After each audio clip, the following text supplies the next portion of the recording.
we go to the Olympic Games in London, and 2 weeks out, and I start feeling like I have a sore neck and I can't move my neck, and I'm getting worse and worse. And we get into the Olympic Village and I have an MRI and I have a slipped disc in my neck.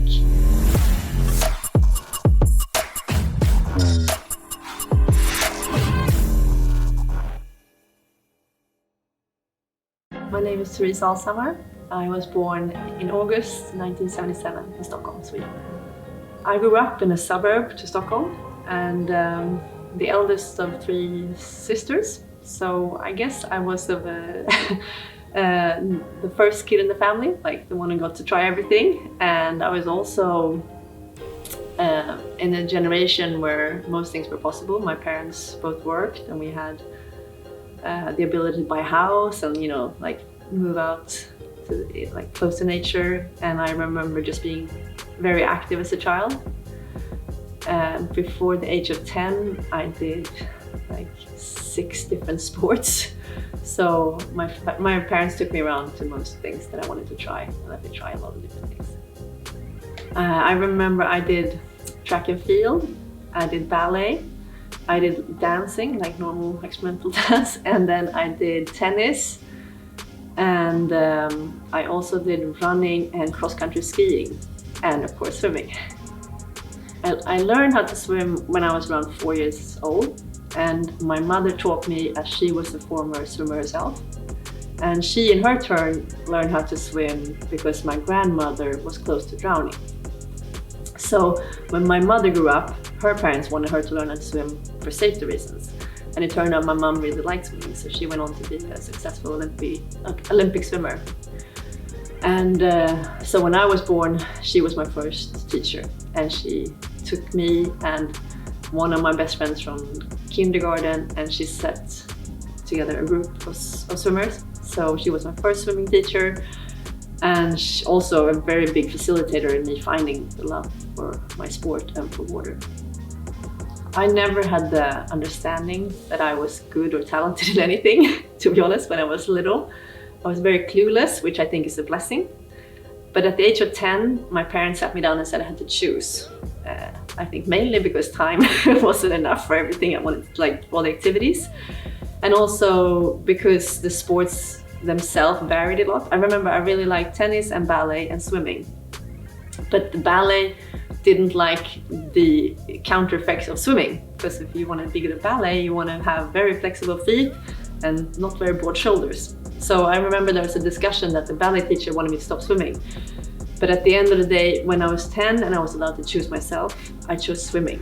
And I chose swimming merely because I had the best friends there. It was the atmosphere I liked most. I don't keep many medals from my career, but I have one medal, and it's my first ever medal. And I was 7 years old, and I swam the school championships, and I swam 25 meters backstroke. And I think this was, like, for me, just the idea of completing something that someone else, like, they start you and you finish and it's a race.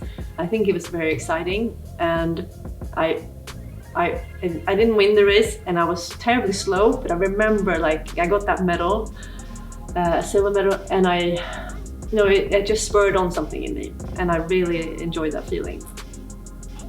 Later on, when you win more medals, I think it's more the little things that matters, like how you did the start, how you did the middle race, or the middle part of the race, or the finish, and how well you could stay within your own zone and your own lane, and not compete against the others, but compete against yourselves.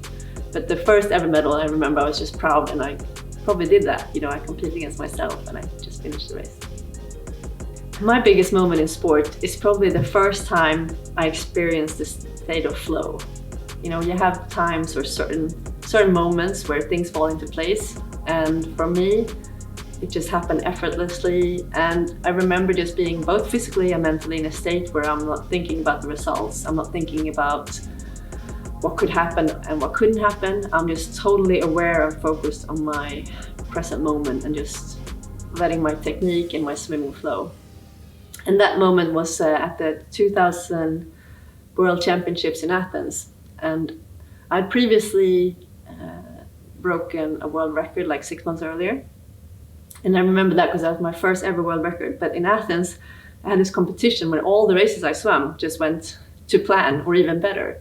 And I think that's that's the feeling, and that's the space you're trying to find for the rest of your career.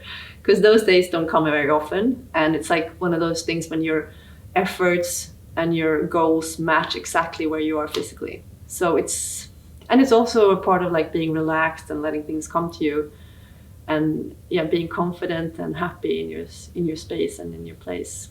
I think that's my best ever moment. So the 2000 World Championships in Athens. Yeah. My biggest setback in sport was 2012, the Olympic Games in London. I'd come from 2011 having the best. 2010 and 2011 were the best years of my career. I won the World Championships long course 2011, and even the year before the Olympics, like 11, 12, leading up to the Summer Games, I was in the shape of my life. You know, when you can do things you dreamed of and you can complete sets that you haven't thought you possibly could make. I was in a great atmosphere training-wise. I lived in Australia and trained with a group that was fantastic.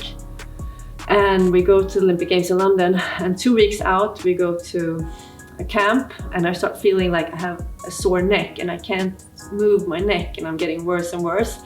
And everyone thinks I have a stiff neck, just like step pad. And then it just exaggerates and gets worse and worse. And I can't, like, I have trouble sleeping, I have trouble moving. And we get into the Olympic Village and I have an MRI and I have a slipped disc in my neck. So I have very limited time and like a big shock to my, like, the whole confidence and, you know, the zone you want to be in for a competition. So I remember I scratched everything I couldn't swim the relay, I couldn't swim the 100 freestyle. And I just laid in bed and got treatment and acupuncture and whatever I could do to manage the pain, or to try and reduce the pain. And then on the day of the 50 freestyle, the last day of the swimming program at the Olympics, I took a lot of painkillers, which I normally never do, and I tried to swim. And I think it was one of those times when you just, in hindsight, I should have gone home and just like, okay, I'm injured, I can't do it. But when you're there and you're so close to it, you just want to finish and you want to do what you set out to do. But I was nowhere near the results I'd been previous weeks, or even, you know, the time before. So that was hard for me. And it was the first time I had a big injury. So it's also like a mental blow that I think is very hard to understand if you haven't been injured. Because you otherwise think in training, you always train yourself at overcoming hardship and obstacles. So you get very good at imagining yourself being able to cope and, you know, like, okay, this is hard, I'll try again, I'll just try harder, or I'll, you know, rest a little bit and I'll try again. With an injury and constant pain, it's something totally different. And it really messed with my mind. You know, you can't work your way through it, like either physically or mentally. You have to just let the injury heal. And obviously I didn't do that. I tried to push through. So that was hard. But yeah, I learned a lot from that too. I'd say my career has been the biggest learning journey ever. And I think, honestly, I would have done a million things differently. But on the other hand, none, because it's led me to where I am today. And I'm much more brave and much more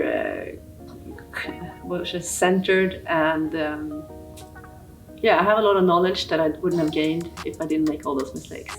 One of my favorites, if I speak to kids or young swimmers, I say fail often, fail forward, fail fast. You know, so you just fail as much as you can, because hopefully you're clever and brave enough to learn from those mistakes, and you'll eliminate doing it in the past, like in the future. So all those mistakes we make, I think they can be wonderful learning experiences. And I think in sports, what people fear most is both failing and succeeding. And if we can learn to live with those two as existing parallels, but not judge them so much, and just be brave to try new things, we'll be much happier and better off. So for me, at the end of my career, I tried to switch from going after external rewards to internal rewards. And that might sound great, but it's a very hard thing to do, because you have to switch on how you look at yourself and your values and what you go after, and also on how you evaluate yourself. And in sports, you get evaluated at results. So you have to be double as strong as all the rest, because you always have to go back to yourself and refer back to, okay, where am I? What's my next step? What can I learn from the previous mistakes I've done and go forward. And also reward yourself with the joy of doing, not receiving or getting things. But like the joy of just completing a task is huge if you can just be happy with that. Nowadays, I try and schedule my training as I did when I was a professional athlete, because that's the key to everything. You have to have a schedule and you have to be consistent and really give yourself the best possible outlook for completing training. And I think training is an essential part of everyone's life. You want to feel good about yourself, and if you want to feel young and healthy, and and young as in your body, you want to keep the abilities up. So nowadays I train at least 3 or 4 swim sessions a week, 5 if I can manage, but like 3 and 4 is the most realistic part. And I do gym 3 times a week, and I do Pilates once a week. I feel so much better both mentally and physically if I can have at least 60 minutes of activity each day. For kids or someone who wants to break through in their sport, I would give them the tip to always try and learn as much as they can. It makes it so much more fun to do something when you feel that you're learning. So always try and learn. That means listen to your coach, surround yourself with people that support you and help you. Have a strong sense of community around you. Share your journey with people that you like. You're so much better off training with a team or training with people that help you enjoy the journey.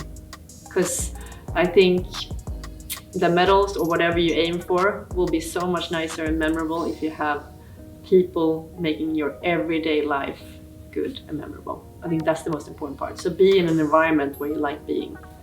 That will make the journey more exciting and hopefully complete. My first ever Nocco was Nocco pear. And I like to drink a lot of coffee, so I also like to drink the caffeine-free Nocco. So the apple Nocco is also one of my favorites. But nowadays, I have a hard time finding something that I like as much as the lemon, Nocco lemon. So yeah, but this is good too. Right now, I am a mother of 2. I want to stay active and healthy. My main goal is to always push myself further, to find new challenges, and to be curious about what's next.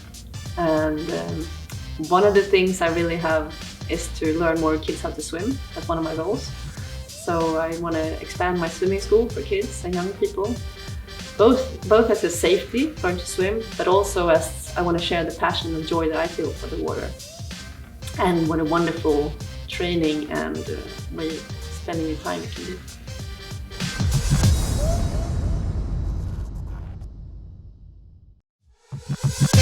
Hey guys, don't forget to follow this channel for more videos like this. And please comment below what your favorite sport or activity is.